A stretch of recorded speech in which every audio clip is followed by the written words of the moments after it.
all we had to do was talk.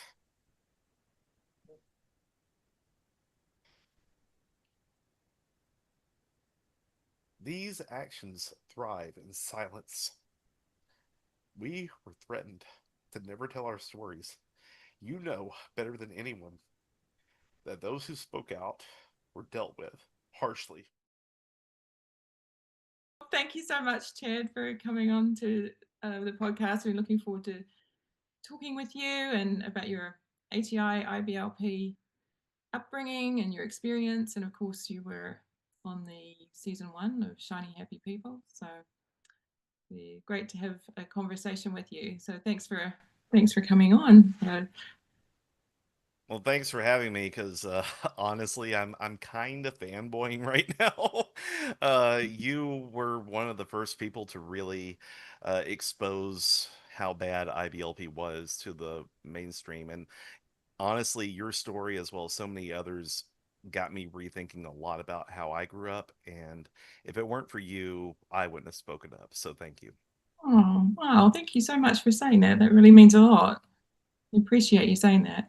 Mm, So, that's great. tell us about your life and where it all started for you. Well, I was born into an independent fundamental Baptist preacher's home in Alabama. My dad had started with the Southern Baptist Convention as a preacher and eventually got kicked out of a seminary with the Southern Baptist Convention, and he was picked up by Jack Hiles of Hiles Anderson College in Indiana, which in and of itself was a cult. Um, he got kicked out of there too because he disagreed with the leader, Jack Hiles, who literally told my dad that while dad was in college, he was the Holy Spirit for dad. Um, Oh, and yeah, like those are his exact words. And by the way, there's a documentary about him as well. It's interesting. But so my dad ended up just, not really getting a full seminary education and became a preacher, and eventually he decided to become a missionary to the Netherlands and Belgium in the late 70s and early 80s. His hearing started going, so rather than learn a completely different language while he was going deaf, he decided to start a military church in England, and that's where I was born, in a little town called Newmarket. Um, and then his hearing continued to go, and he decided it was probably best to just come back to the States entirely. So when I was 10 months old, we made the move from England back to Walker County, Alabama, where I was raised until I was 12. So therefore, I lost my British accent by, by leaving that early.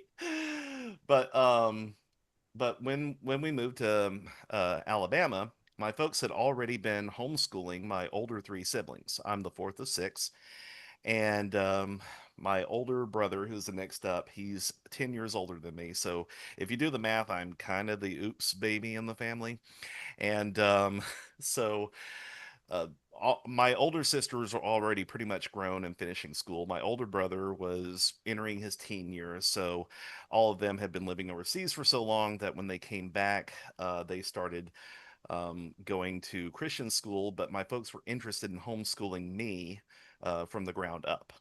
oh, So, and what was it that led them to be interested in homeschooling? well, they had had experience doing it in the Netherlands because my older sisters were participating in gym classes that were kind of mixed in their locker rooms and such because Europe has very much lower standards of like nudity and stuff, especially for kids, than we do here, at least at that time.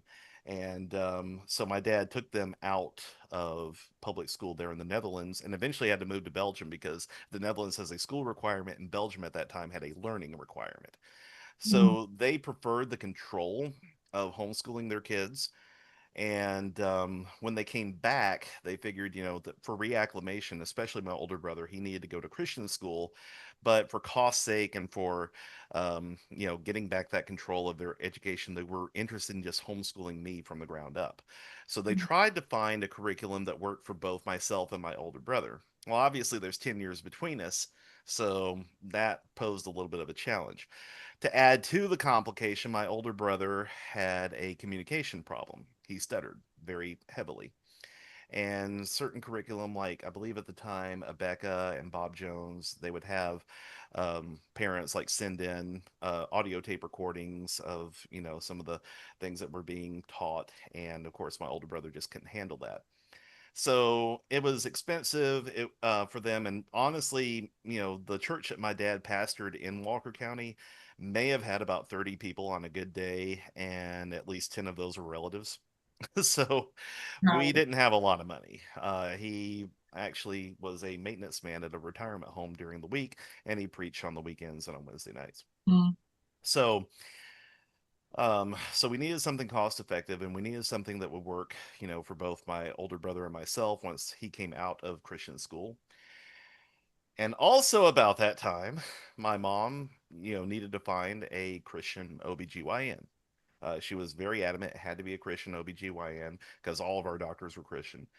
And she found one in Birmingham. She was entering her 40s at this point, and she was telling him like, okay, so we've already had one kid just kind of randomly, and she said we're not really looking to add any more to our family, and we don't want to do anything drastic like surgery or anything like that. So she said, you know that's pretty much where we're at. And this doctor told her, well, you've been missionaries, you've trusted God with so much else in your life, why haven't you trusted the number of kids you have to him? And he Mm. gave my mom a copy of a book called A Full Quiver. Oh, right. And from there, my parents got heavily into the quiverful movement. In fact, I had two more siblings born after myself because of a full quiver. And my younger brother, who was the next one down for me, was 7 years younger than myself. But he Mm. was deliberate. So I'm kind of the weird, odd child in both sides of the family in the middle. So from there, this doctor who became a fast family friend, and he and his family, he said, "Well, there's a seminar coming through. We should go to it." And Bill Gothard did a seminar here in Birmingham, which in the early '90s, my family went to, and they came away just absolutely floored with just how wise and how much biblical insight this man had. And he just happened to have a homeschooling curriculum that they were looking for, that he claimed could work for pretty much any age group. So Right. that was very tempting to my folks. So they went ahead and signed up for ATI, um, for both me and my older brother, and eventually my younger two siblings when they started coming up. And we joined circa 92, 93, I believe, when I was about 7 or 8 years old. Up to that point, I had tried different other curricula like Abeka, Bob Jones, and a mishmash of whatever my mom could find at the thrift store. But yeah, eventually we started going primarily ATI. Now, we were one of those families that would also supplement with some other books as mom found them, but primarily, like, the majority of our day was studying the wisdom booklets. It's ATI was not it's not a cheap program to Mm. enroll in either. Yeah, but you see, we also did little cheats, like, anything that we wrote down that the wisdom booklets had, we would write on a separate piece of paper so we could Right. reuse the books for all the kids. Yeah, yeah. And Yeah. like, she would fuss at me if I actually wrote anything in the wisdom booklets proper. So it was, yeah, so we found ways to cut corners. But my mom just absolutely loved how well she thought it worked for my older brother and myself. And also it came with a pretty good little social club as well. Mm. My brother's mentor was a man named Robert Welch, who was the son of Bob Welch Sr., who was a very highly respected person in the Birmingham area. Very well And known in yeah, ATI. yep. And so Robert, was pretty much my older brother's best friend and encouraged him to get deeper into IBLP and ATI. And of course, he would go down there for Bible studies like every week or so, and he got his own little group of friends. I was too young to do that, but he got very heavily involved with that group. So it was, they loved the socialization aspect for him, and they loved the academic, the alleged academic benefit for me, which I love what Floyd said, Floyd Oathhout in IBLP. He said they were purported to be, academic instruction. It was no such thing whatsoever. It absolutely was not. It No. was looking back on it, I am surprised that anyone ever took the ramblings of Bill and his cronies seriously as any kind of academia. I didn't even know from learning from the wisdom booklets. I didn't even know that you had to cite sources on anything because I thought, oh, you just state a thing and it's true because that's how the wisdom booklets referenced everything. Like it would just like put down a study and it wouldn't reference where it came from or Mhm. whatever. It's just like trust me, bro. Yeah, and very anecdotal too, like stories that you cannot actually check on to make sure that they're accurate. Hmm.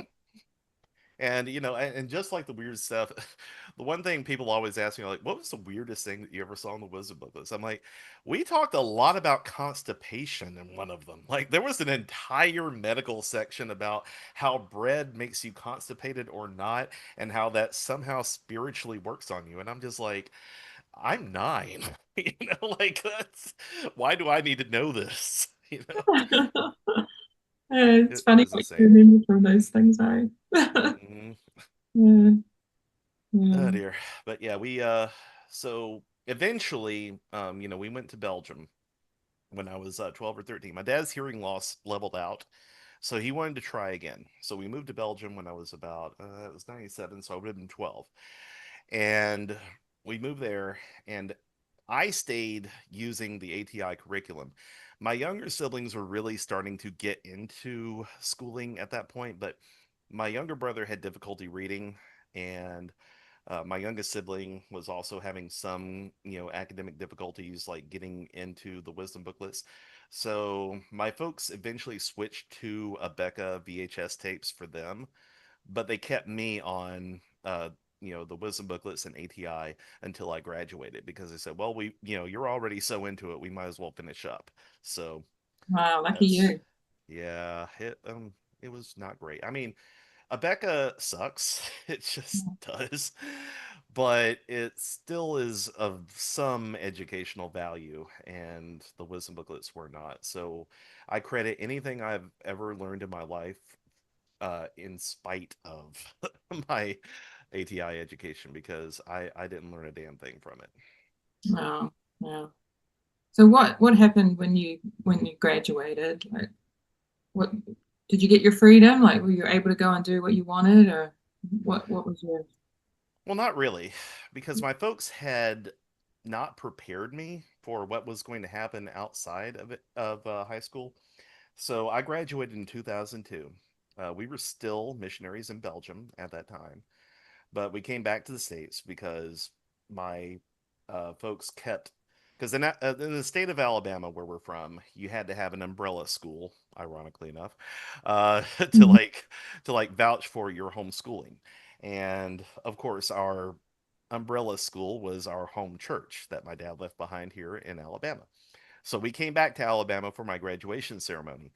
And my folks had told me for years that I was going to be doing apprenticeships, through IBLP.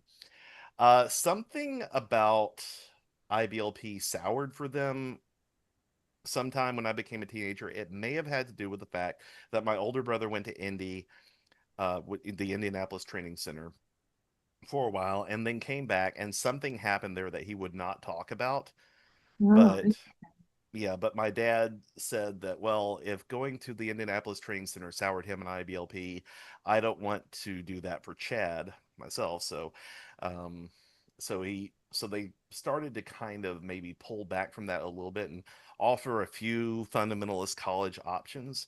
Now, at the time, Patrick Henry College in Purcellville, Virginia, was starting up as a very government focused, homeschooling centric uh, college for specifically homeschoolers. Michael Ferris has started it, the Homeschool Legal Defense Association. Um, had their headquarters there in like the upper rooms. I went there for their first teen camps. I was completely sold on it. But when I graduated, I took my ACT and my scores weren't quite enough to get a scholarship. So I ended up looking at other fundamentalist colleges, and all of them just kind of gave me a bit of an ick. Um, Pensacola just seemed weird to me, and I even went down there and I just felt like a chill in the air, even though it's Florida. And Mhm. Bob Jones had a beef at the time with I believe it had a beef with our mission board. So I ended up, not really seriously considering each, and I decided to take a couple of gap years. So I came back to the States. My folks moved back when I was 19, Mm. and they basically said, well, you know, you're graduated, you're over 18, it's time for you to figure out what you're going to do with your life. Bye. And they basically kicked me out of the house while they moved on to work for our mission board. And Right. I didn't have an education. I barely had a high school diploma. Not even sure if it's valid at this point. And I was like, I was up the creek without a paddle. So Mm. I ended up working for a church, specifically the same church they went to go work for in Mississippi. And Mm. yeah, I ended up getting soured on that because the pastor of that church ended up abusing his wife Mm.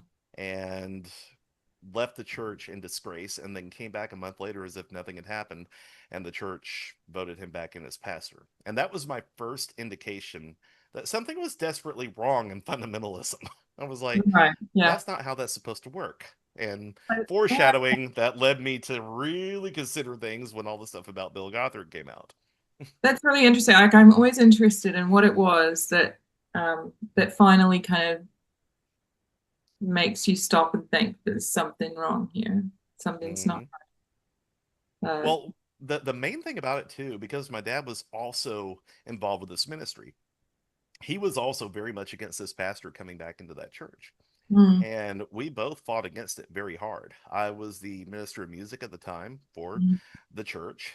My dad was like acting pastor while the original pastor had left. And we fought against it hard. And of course, my dad pointed to every biblical principle in the book why this is wrong. And it didn't matter because the church voted him back in anyway. And so I mm, resigned. I was like, well, I'm not sticking around if that's the case. Especially because he's going to fire me anyway, so might as well yeah. beat him to that punch.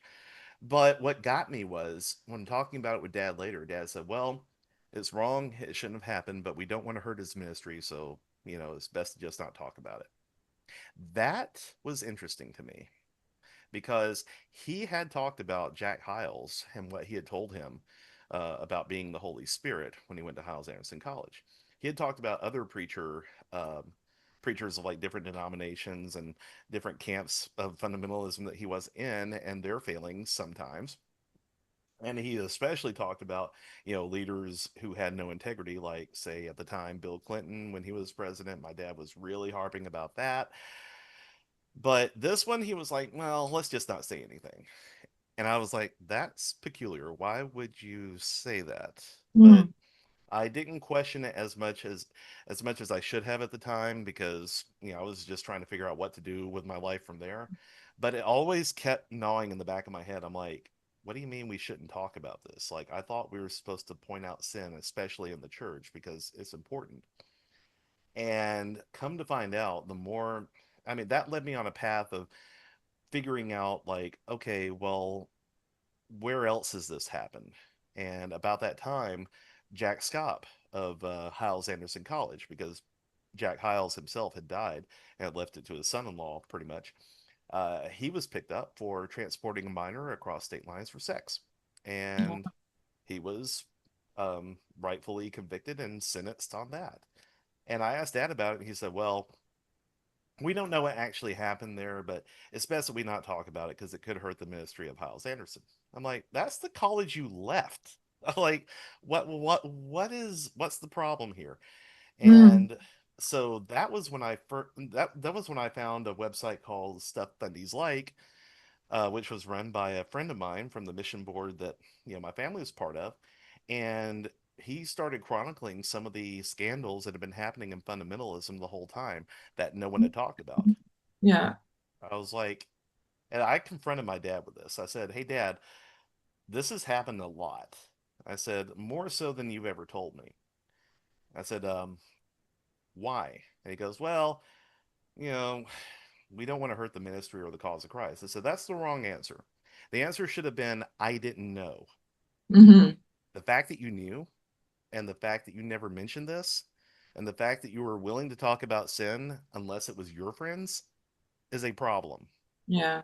I Yeah. said, that's not what I signed up for. Yeah. And we had a big blow up about it, and he basically kicked me out. At the time, I was doing music for the new church he was starting back in Alabama, and he actually fired me. This is the only time I've ever been fired from a job. My dad did it. Uh, I, yeah. yeah, he said, well, we're fundamentalists, and if you're not going to be that anymore, well, I can't have you leading music. So I was like, okay. So at that point, I left the Independent Fundamental Baptist Church and fundamentalism in general, and I decided to go, find my own path.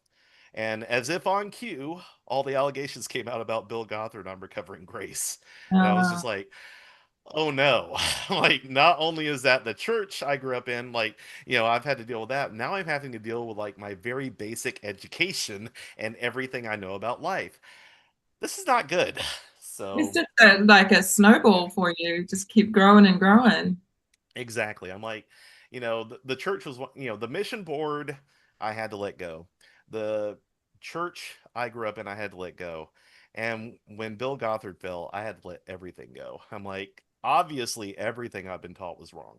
So I had to start over. Yeah, it's really it rocks your foundations, doesn't it? Mhm. Yeah. Yeah, it's very disorientating. And by the way, when I say allegations against Bill Gothard, I'm only using legalese there. I 100% believe every single thing that horrible person is accused of happened. Yeah. I believe y'all because that man has caused more misery to so many people. Yeah. Yeah, I don't know that there's a single family that has remained unaffected. Well, and that's why I've always said, fundamentalism poisons everything. And y'all had the worst of it. I will die on that hill. You all who personally were affected by his harassment and his, well, frankly, assault, y'all had the absolute worst of it. And his poison trickled down into so many families. The people who are exploited at headquarters and the training centers, all the way down to those of us who never set foot in them. Well, until later, but that's another story. Uh, uh, Yeah. yeah, those of us who never set foot in them, but we're still like, we had our entire education outlook on life affected by his teachings Mhm. and had to unlearn everything we learned to, I would say the broader impact on society today. Like his teachings have had broader implications and have empowered some horrible people to do horrible things. It has snowballed. And part of the reason why I've spoke out is, hey, I was part. I fully take responsibility for taking part in trying to spread that message myself in my adult years. As a Mm. teen, I had to, but in my adult years, I knew better, and I should have. And now the very least I can do is speak out saying, "Hey, what I believe was wrong and it hurt people and it needs to stop." Yeah. I mean, I appreciate you saying that because we've all kind of been there, I think. Hmm. We just get so caught up in a culture and an environment that and you're young, right? You're young and you're passionate about things, and I think they exploited that a lot because you find this place of belonging and you find this um, people that you can relate to, and you just yeah, it's easy to get caught up in it, especially when you're young and you don't have much life experience. But I really I like what you said in the documentary. They took one of your lines about world domination is the goal. Like it's a classic line. Yeah, I got a little bit of flack for that because I some know people were you like, must have. So I remember the conversations around that. But I mean, I yeah. agree with you. I agreed with you on that. Yeah, I got a little bit of flack for that because people are like, "Well, was it really world domination? Were they really trying to take over the world?" I'm like, "That's how it was presented to me." I mean, I went to sessions in Alert Cadet where they told us that we were basically going to change the world and that we were going to, herald in, the second coming of Jesus, and that we were going to, change the country and the entire society. And ultimately, I do believe that the real ultimate goal was to enrich and, satisfy Bill Gothard and his sick ass desires. Um, but what it was sold to us and what it was sold to us, passionate young kids who were desperate to find some way to be accepted. Those of us, those of us who were the scapegoats in the family, those of us who were the bad kids, we were just trying to be accepted by our parents and our teachers.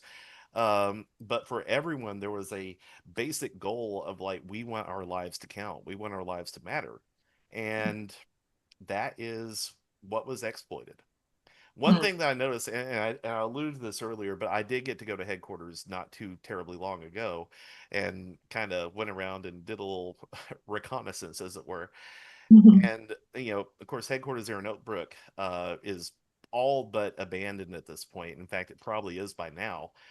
But one thing I noticed was, when I went there in 2022, um, it was only what 7 or 8 years after Gothard resigned and everything started winding down there. That place is derelict. There are broken windows everywhere. They're not being treated. All the plants are overgrown. There is paint hanging from the carport ceiling. Like half of the buildings have been abandoned due to a water main break. It's and condemned. All that happened just mere years after all the exploitable labor of children was halted. Yeah. What does that say? That entire empire was built on the backs of teenagers and young people who were exploited by Bill Gothard, and it pisses me off to this day to see like just how much they do not care. Like it, like I fully want my goal now is to shut down IBLP and turn everything they ever touch into a bird sanctuary because it would do far more better at that.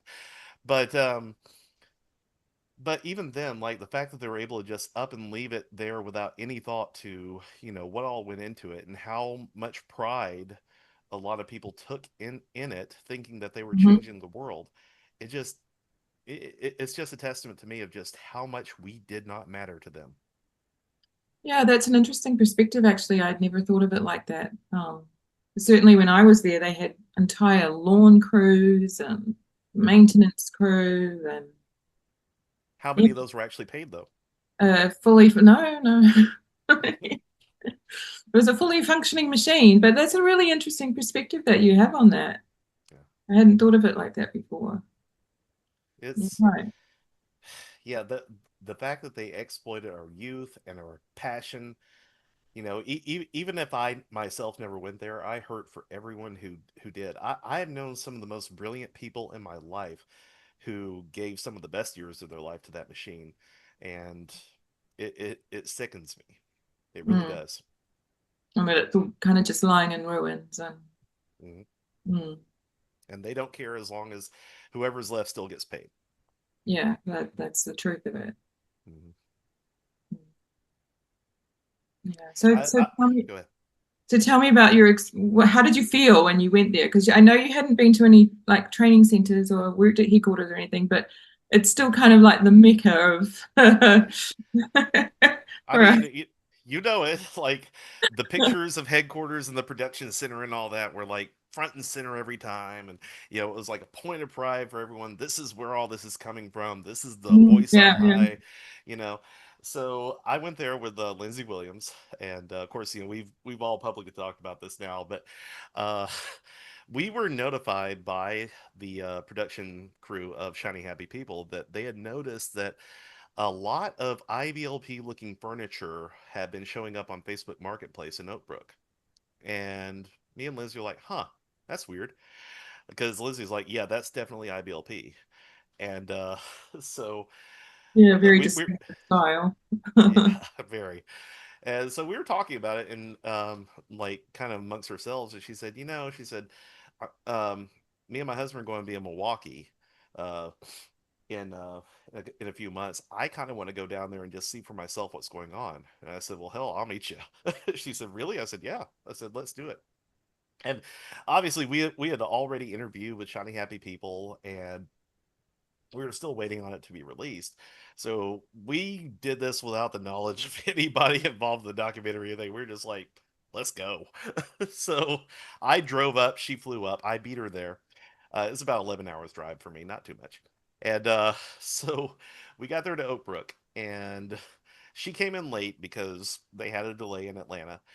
And so consequently, her rental car uh, agreement had gotten messed up and stuff. So the rental car company eventually gave her an upgrade and a discounted upgrade to a Maserati.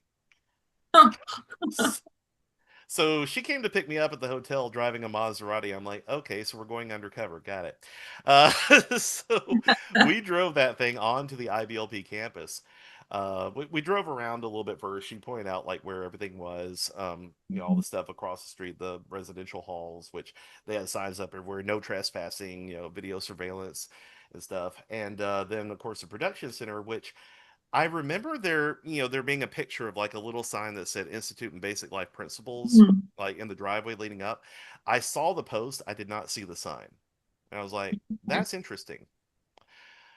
So we pulled in around the back where the loading docks are and everything in the little parking area out there. And she was telling me about it, like, okay, this is where, we used to park and stuff like that.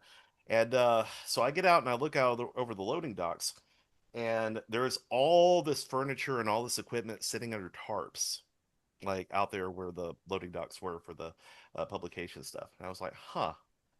And while I'm staring at that, she's pulling on doors.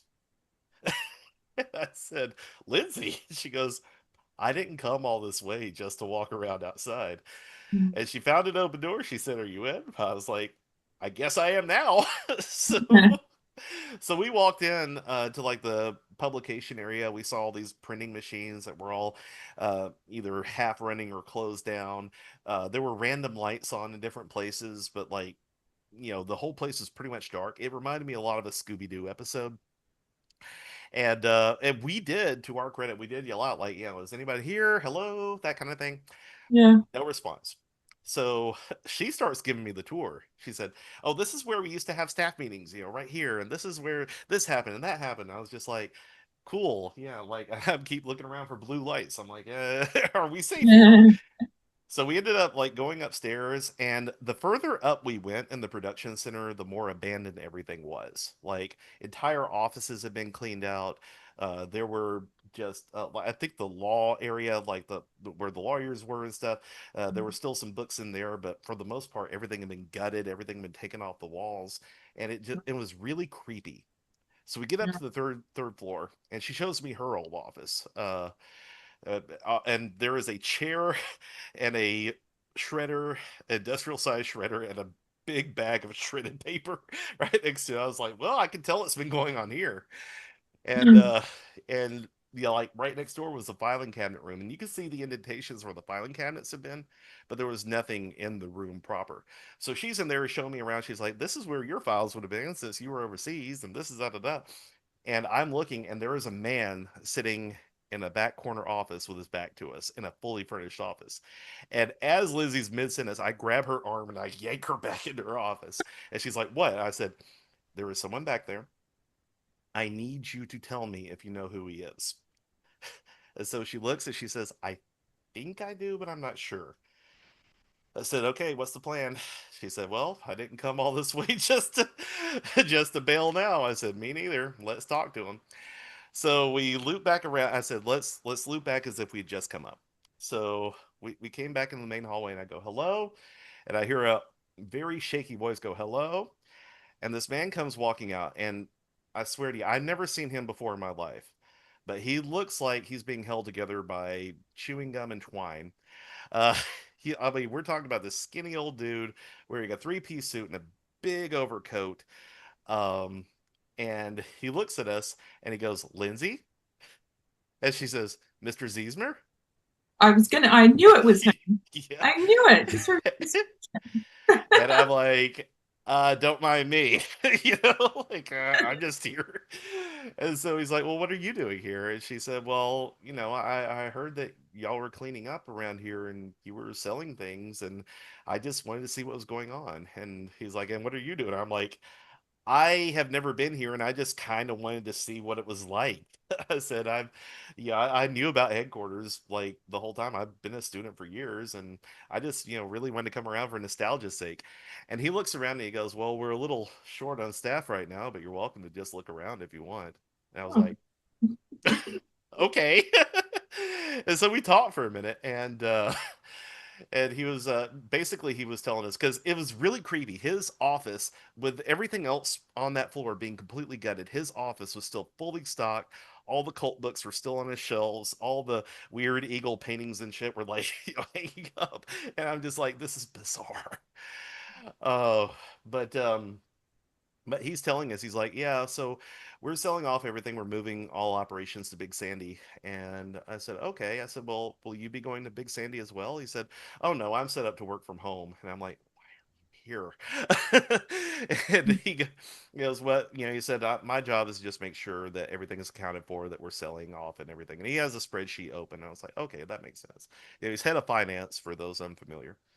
And, so we're talking about stuff, and and we're still not telling him like that we're dedicated to taking down IBLP at this point. We, of course, nobody knew about the documentary that we knew of at that point either, that we were involved. So we're just having a conversation, and at one point, completely unprompted, he goes, "And old Bill's still doing good too. Yeah, he's still living out there in Lagrange." And of course, I had a Black Widow moment from like the Marvel universe. I'm like, "Thank you for your cooperation." Didn't know that.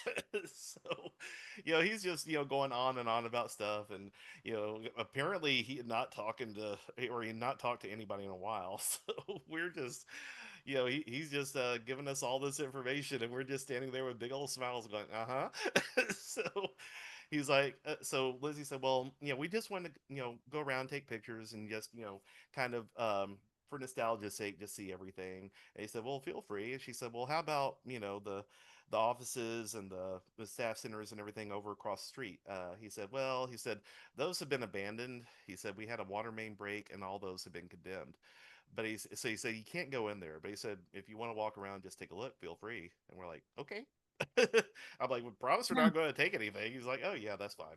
So so we walked clear over to the other side of the building after we got done talking to him. And I looked at Lindsay. I was like, Lindsay, what the hell did we just do? And she said, I don't know, but let's do it. So we went around, we took videos, we took pictures, we went across the street, and took pictures of all the buildings over there. And Lindsay, of course, was telling me all the stuff. I did not realize that Bill Gothard's office had a clear view of her room in the house she lived in with a big window up front. She said, that was my room. I said, so he knew every time you were there. She said, yep. It's where all the So, favorite girls are housed. yep. And that just made me sick to my stomach. I was like, seeing it in person, like hearing your description's one thing and already made me sick. Seeing it in person makes me physically angry. Mm. And so it's kind of a major fuck you to him. We parked the Maserati right in front of his office, and I took two pictures of her sitting on the hood of the Maserati in front of the office, as if to say, "We're here. Where are you?" It was a glorious moment, but I mean, there were a lot of tears, there were a lot of discussions about what all this meant, especially to her. And it just, like I said, just seeing the state of the place and seeing just how much relied on you know just the exploitation, both financially and labor wise, of everyone there, it just really galled me. And it's funny too because, like I said, most of the stuff had been taken off the walls, but right outside of Ziesmer's office there was still a framed print of the sermon, "Others may, you may not." Yeah, interesting. And I remember hearing about that, and I Mm. briefly like looked over it, and as we were driving away later, we were discussing everything that we had just seen, and yeah, I told her, I was like, it said it just hit me when I was up there how many people worked in that building with that phrase looming over their heads. Others may, you may not. Mm, How many people are exploited? How many people willingly gave up their freedoms to work for that organization, being told that they were being reserved for some higher purpose, and that higher purpose was putting money in Bill Gothard's pockets? And that's what Lizzie said. Probably the most profound thing I've ever heard in my life. She goes, "But think about it. Now we're the others." It's like, mm, oh my god, mhm. and it feels really good. It does. Yeah. Yeah. Wow, that's a really interesting experience. I would love to go back there myself because I lived there as well Yeah, for a while. It's really interesting to hear your experience. it's much different, I'm sure, than you experienced. And like I said, it's to see how small that place looks now, how imposing it looked in all the print, and Mm, how you know, and how it felt like it was like a figurehead for all of this important stuff we were doing. How mm. small and derelict, and how sad it looks now. And And how quick it took to get to that state as well. yeah, it it really is a fitting metaphor for the whole thing, isn't it? Yeah, yeah, it really is. World domination to, well, maybe one little corner of a part of Texas nobody cares about. Mm, mm. So so um once you kind of had that just to go back to when you started to question things um and you started to realize that something was wrong here. What does that look like for you as far as um, processing a lot of that and trying to get your life back to normal? It was a lot. Like I said, well, first of all, I finally started accepting that a lot of the things that I had accepted as normal in my life were not normal. And I'm talking about like physical illnesses that I've had for a long time. Growing up, I was not a very athletic child. I was always kind of a nerd. I would rather sit on my computer. We did have a little Commodore computer that my dad hilariously attempted to make into a database. It didn't work, but I learned a little bit of programming on it, and I had fun. I was more in tune to that, but I was told, especially when I was an alert cadet, that my lack of physical prowess meant that I was not manly enough to be prepared for the spiritual warfare and the physical warfare that would, inevitably come for Christians later. And so I always felt, Wow. less than. Oh, yes, absolutely. Well, okay, so I turned 12 uh, in Knoxville, 97. It was my 12th birthday, and I was in the middle of Alert Cadet. My 12th birthday was one of the worst days of my life. No. That was when I fainted, attempting to rappel down the Yeah. tower at Knoxville. Mm. Uh, I I completely failed the obstacle course. Like I fell off the zip line, which was the first obstacle, and I landed on my back, like fell about 10 feet, and just nearly knocked myself out. But I still finished the course, damn it. And at one point, I got lost under the rope maze, and I'll never forget one of the observers, like one of the adults allegedly in charge, looked at that and he said, "That kid can't do nothing." And I got stuck on the climbing wall. I had to climb over all the hurdles because at that point I was too exhausted to jump over them. It was bad. Mm. And I think I made a record for like the slowest time, which meant that we all had to do push-ups. So it was just a constant reminder that I was not enough. And to top it all off, my dad took me for a little birthday dinner. He took just me and him, father and son, out there. We got a burger at like a shopping mall or something in town. And he told me, for my 12th birthday, that the reason I was struggling with Alert Cadet was that he hadn't trained me enough how to be a man, and that I was spiritually deficient. That's why I was not physically matching up to everything. I was Oh 12. my God. Oh my Yeah, I God. was Wow. 12 years old. Okay, like what kid is expected to be a man at 12? ATI kids, that suit. I was 12. My dad told me that I was not manly enough to, be a warrior for Christ, and that was why I was struggling with alert cadet. Um, and that kind of plagued me like the rest of my life up until Mm. I started questioning things, and I realized that part of the reason I was physically unable to catch up was that I had joint problems that had never been addressed. We were too poor to go to the doctor Wow. when I was growing up. Part of the reason that I had like weird, uh, what my folks called bad habits, but turned out to be physical quirks, was that I had untreated anxiety and eventually, was diagnosed with CPTSD, depression, and anxiety. Mm. Because I actually went to a mental health professional and I said, something's wrong. I don't know Mm. what it is, but I was having trouble getting sleep. At one point, I would wake up and I would attack my bedroom furniture thinking it was an intruder trying to come after me. And I was Yeah. like, this is not sustainable. So I went to a mental health professional and I said, look, I said, something's wrong. I don't know what it is. At the time, I'd been having relationship issues, and I said, I feel like, a lot of it has to do with my relationship issues. She's like, well, tell me about your family life when you were growing up. And we spent 2 whole sessions on that. And I'm like, why does she keep asking about my family? I mean, I had a pretty normal childhood, right? And eventually she said, yeah, we need to talk about what you were taught growing up. And she was a Christian counselor. She got, she was more mainstream, but when she heard like about all the fundamentalism and everything, she said, we really need to address a lot of the things that you were taught. Because she said, what you were involved with is what we like to call a high control religion. And she said, Mm. and that seems to be the source of a lot of the things you're struggling with.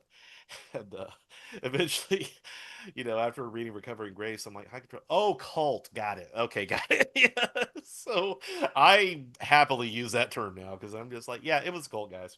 Hmm. Didn't it feel like quite a moment to actually use that term? Like, Hmm. but I mean, it's just like I feel that pain for you that you're having a parent say something like that to you at such a young age, and I think this is something that Bill Gothard's teaching, the really dark side of his teaching is that our parents were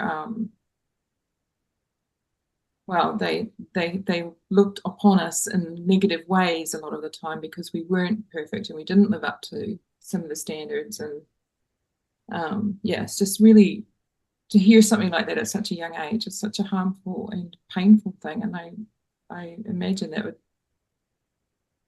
Yeah. how that lives with you and stays with you for a long time. And, Well, before we got into IBLP, my folks were huge followers of James Dobson and, focused on the family. And they had labeled me a strong willed child from a very early age. And I believe Bill Gothard's teachings fed into that because between Dobson and Gothard, children were viewed as adversaries. They were mm, viewed as these sinners. My dad even preached from the pulpit. I remember him saying that babies come into this world lying. Like they can be just sitting there crying and they've already been fed, they've already been changed, and you pick them up and they stop crying. Well, they were just lying to get your attention. Well, it turns out turns yeah, out that yeah, babies need contact. They need physicality. yeah, They yeah. need reassurance of safety. That's not lying. That's basic human behavior. And that, when I learned that, and in fact, a lot of the things that my first counselor told me about the human brain and development, it blew my mind because I was told, at like age 12 or 13, teenagerhood is a myth. It's time for you to be an adult now. Mm. And my my counselor said, your brain isn't even fully adult until you're like 25. She said, it, human development doesn't work like that. You're not automatically gifted. And we literally had a ceremony at my church where all the men of the church came and like put their hands on me and prayed the spirit of manliness into me or some crap like that. And Mm. it was just awkward. Like I didn't ask for any of that. And No, and you weren't allowed to explore and be find out who you were and just be normal, were you?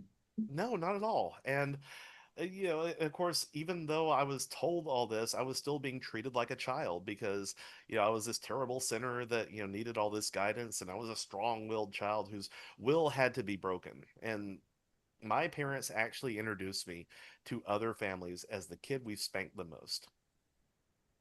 Oh, Well, mm, that was a point of pride for my parents. It wasn't for me. wow. Wow. Yeah, that whole I remember that whole breaking the will teaching. I remember Gothard even saying that himself um, to young people and parents, and yeah, just Well, it's interesting too because I had the same discussion with the parent of one of my best friends in IBLP, and that family kind of lived remote on a farm where the kids basically all they did was homeschool and work the farm, and that was it.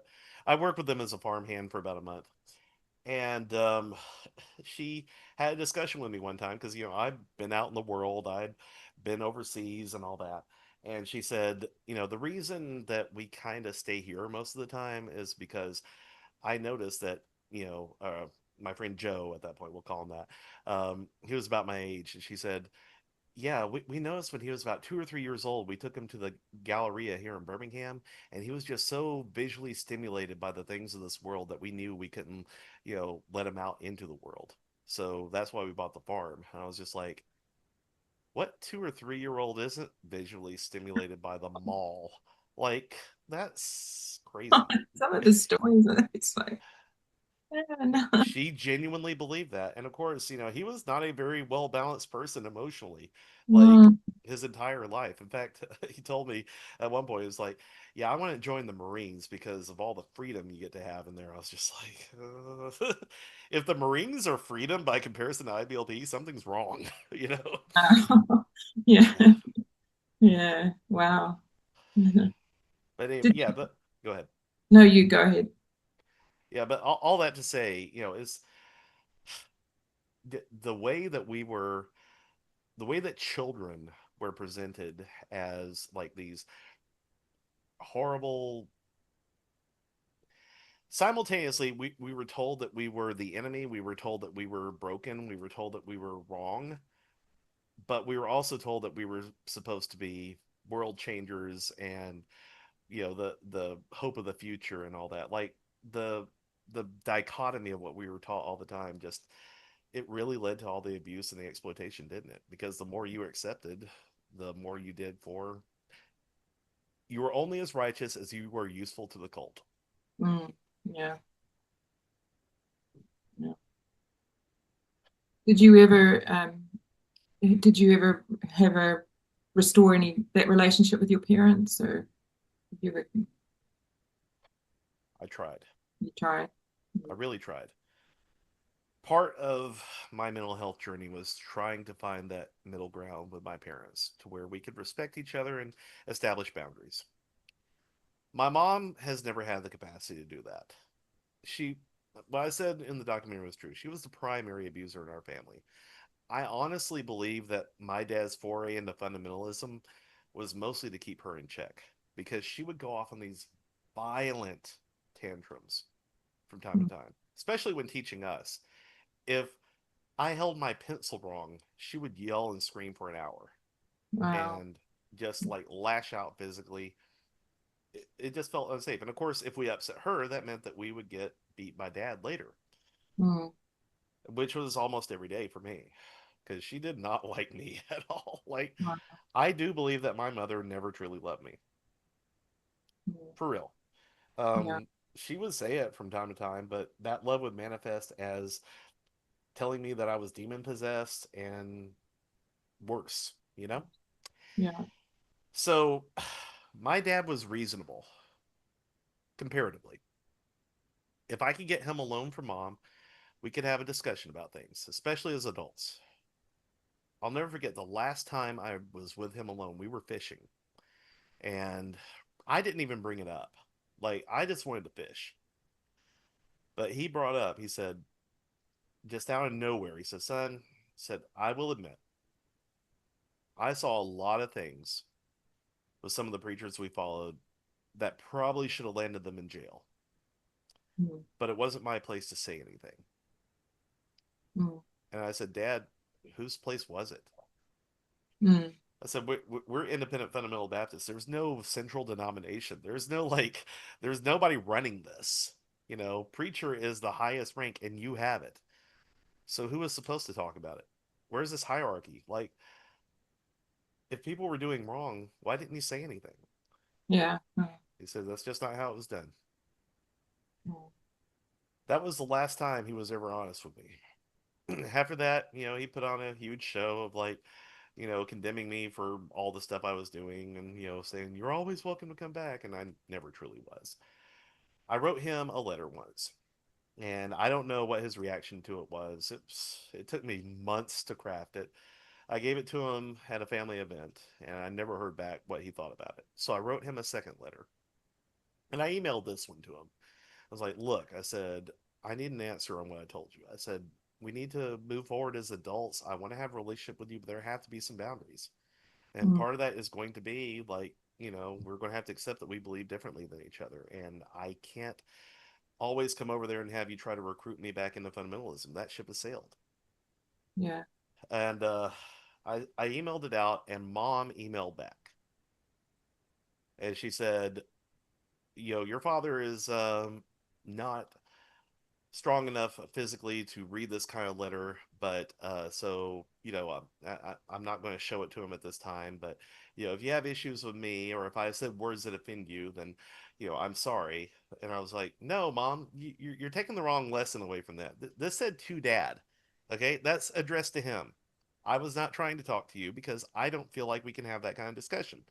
And I Mm. truly don't feel like we can have that discussion now because you just violated my trust. How can I Mm. trust you with anything ever again after this? Yeah. To my knowledge, Dad never saw that letter. Wow. I'll never know now because he's dead. Right. Oh. But, and of course, the last time I even spoke to my mom was at my dad's funeral. And it was in the middle of COVID. My mom kept trying to, give me a hug or something when I was trying to keep as much distance as I could because I was genuinely trying to keep myself healthy for my job and everything else that was going on. And it was just, she just would not listen to any of my boundaries, even at that point. And I haven't spoken to her since.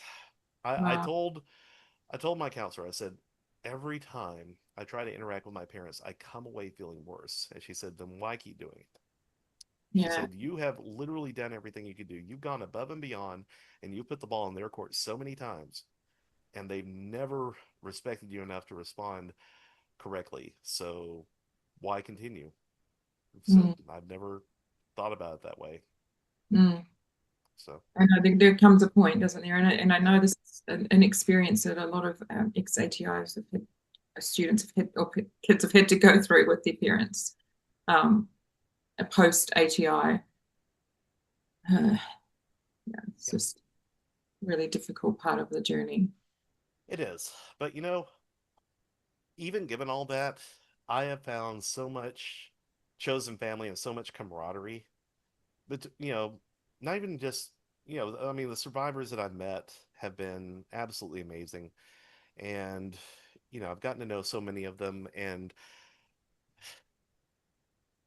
the people that I've met, like, especially the people I was told were the worst of sinners, Yeah. they've been some of my dearest friends. I've always said, like, one of my first um, real revelations in that was in my first real job. I had a on the job trainer who was a lesbian. And I thought, well, I'm screwed because all lesbians hate men and she's just going to try to fail me. She's going to be mean, da da da da.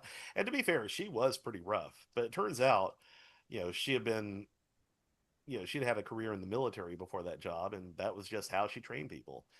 And she even told me, she took me aside at one point and she was just like, look, she said, I know I'm a little rough on you, but she said, I want you to get this right because she said, I'm invested in your success and I want to make sure that you know how to do this job when we're Mm. done here. And she said, I'm on your side, but you just have to listen and you have to do exactly as I'm telling you and we'll be okay. And I had never had someone present training like that to me. Training always was like, oh, you're you're doing everything wrong, and I'm just going to try to find ways to trip you up. She didn't do that. She was like, I'm investing in your success. And Right. we ended up being good friends after that. And I realized that was more than anyone at church had ever done to me. Yeah. You Yeah. know, it was like the churches I grew up in were always looking for you to mess up so they could call you out publicly. She didn't do that. She helped. Is there anything else you wanted to talk about or share with us? Um, let's see. So, yeah, as far as everything past Shining Head people, my goal to this day is still, the complete destruction of IBLP and some semblance of some kind of justice against the people who did all these things to us. I know there are some lawsuits currently against Bill Gothard and IBLP. They're still moving forward, and I'm very grateful for that. But I think my biggest disappointment from everything that's come about from Shiny Happy People and such is I don't think people have really put together the pieces of what caused all this to happen. And I think people have misunderstood that it's not just some fringe part of Christianity that did this. This was quite mainstream for some time. Like, I don't know if you ever heard this, but there was I cannot remember his name to save my life, but there was a Christian rocker in the 80s who actually wrote a song about Bill Gothard called I Manipulate. It is amazing. Yeah. Yeah, I Like know this he one. Yeah. Oh yeah, you did. Okay, good, good, good. And I think actually Recovering Grace mentioned at one point. That's maybe where I heard about it. But um, like people knew about this, and even to this day, like if I bring up Bill Gothard's name, like people of a certain age can be like, "Oh wow, yeah, I remember hearing about him like back in the day." But a lot of people have relegated it to like some fringe thing that they personally weren't involved with, so therefore it's not their problem. And I'm like, the thing is, he has such an influence, if nothing else, through the Duggars. Like I've told people, but now thankfully, the docu series has helped shine a bit more of a light on it. But I've told people because they're like, "Oh yeah, I used to love watching the Duggars and stuff." Even before it came out, I was like, "Guys, what they're into is not good." I said I grew up in it, and I can tell you right now that those children are being abused. Like that, what they're showing on TV and what's happening behind the scenes are two very different things, and you don't want to know what it took to get them to get to that shiny happy, as it were, facade. Because I know there was a lot of beating, there was a lot of you know horrible emotional manipulation and physical abuse that went on behind it. And the fact too that they were connected to so many people who are even now still influencing parts of society. I know Michael Ferris is still very much involved in the mainstream of politics here in the States. Um, and Yeah. even though he was never technically part of IBLP as the organization, I know that he was heavily affiliated with them and actually did give Bill Gothard a Lifetime Achievement Award at one point, even though he tried to distance himself later, and I got banned from his Facebook for calling him out on that. But as Gothard became too hot to handle, they tried to distance themselves, and they never faced any repercussions for all their association with them. Uh, Yeah. the the Saul Goodman of fundamentalism, David Gibbs Jr., for God's sake, he has faced no backlash for it, and I mean, and it's not like he's new. Like the dude's like what 80 now, and he has been doing this since the 70s, and no one's talked about it other than those of us who have spoken out, and it's still not connecting with the mainstream. So when I talk to people who are like, oh, because Birmingham, Alabama is like the smallest big town ever, and I have been recognized in the street here. They're like, oh yeah, I saw you on the thing. I'm like, yes. Do you understand it though? I'm like, because it's not just this thing happened and now we're all good. I'm like, it's still going on. And I said, and for every IBLP, there's another group out there that's doing the exact same damn thing. And there needs to be focus on these places. You know as well as I do that there were tons of girls' homes out there that were perpetuating the same abuse. you know that there were churches out there that were formalizing all these practices that IBLP taught. The fact that they rebranded the wisdom booklets as a Bible study was laughable to me because, like, I even had an IBLP staffer tell me not too long ago that, well, ATI was never meant to be like a full education curriculum. There were just some families that were very hardcore and they saw the value of it and they tried to make it that. And I'm like, Wow. you are lying through your teeth.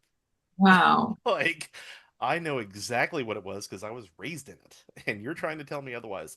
The gaslighting, the rewriting of history, they cannot keep getting away with it. And I feel like people's inability to put together the pieces of how it's perpetuated, how fundamentalism creeps into these spaces, and how it is still affecting us today is still the problem. They need to understand, that it's ongoing and it needs to be rooted out and there needs to be a focused effort in exposing all this for what it is.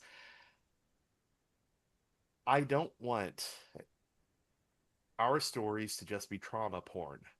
Mm, You know, I put myself out there not because I want people to go, oh, look at the poor dude and everything.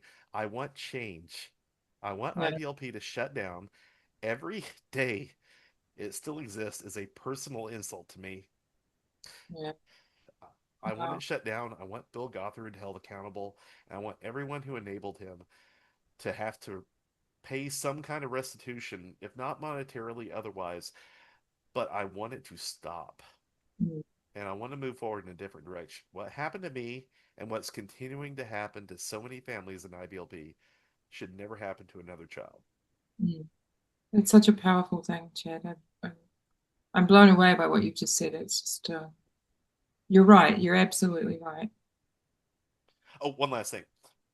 I know a lot's been made about the world domination thing. That's not the line I'm proud of. The line I'm actually proud of, and I'm so happy they kept in, and I was humbled that it was the last thing in season one.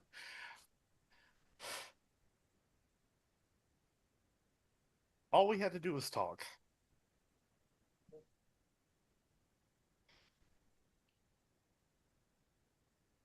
These actions thrive in silence. We were threatened to never tell our stories.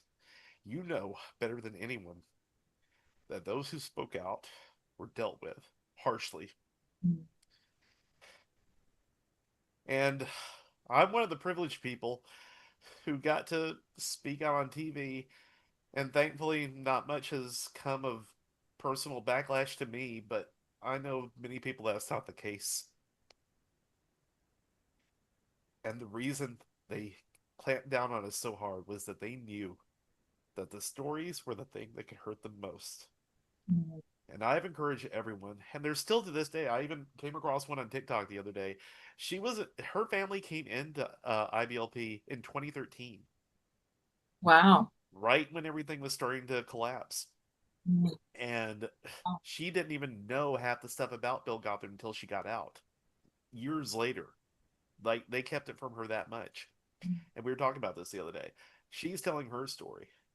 You told your story. So many people have told their story. You keep telling your story, and my God, the videos you put out are amazing and just so well done and captivating and mhm. really put out exactly what happened, how damaging it was. That's what we need. I'm one voice. There are so many others, and I encourage everyone, if you can safely tell your story, do it. That's the one thing we got, and that's the one thing that's worked. Yeah. Yeah, you're so right. I love that. I really love that. Thank you for sharing that with us. Thank you. It's very powerful, and you're right. It's like the more people start talking, and the more we, as a collective group, get our stories out there. And yeah, it's just there's a lot of power in it, and a lot of yeah. Just hope that one day there'd be some sort of accountability. And I think we've tried and we've tried and we've tried. Something's got to work one day, right? It's going to take more of us, but I think it's out there, and I still hold out hope that the truth will cause change. Mm, And that's also going to be the responsibility of the listeners. when you're watching these docu-series, when you're hearing the stories of survivors, you know, don't just treat it like a, pizza and popcorn night that you're going to get your jollies watching people who have been through hell. Take that story and say, what can I do to change? What can I do Yeah. to change things? Who can I hold accountable? Yeah. That's it. Yeah. It's just bringing the darkness into the light. Yes. And like I said, I'm just going to keep it on as a broken record. You've done so much for that. And thank you. Thank you from the bottom of my heart. Oh, well, I mean, it's the feeling is mutual. We're all doing the best we can, and what your influence and your story is just is powerful. And I know you've reached a lot of people with that as well. So, and I really am moved and appreciate your vulnerability, and being open with us about what happened to you, and how you got through it, and what it means to you to go up against such a powerful organization. It is not, it's not just some little cult. It was mainstream and it had a huge influence. Indeed. Thank you, Rich. I really appreciate your time today and sharing all of that with us. Thank you so much, Chad. Thank you.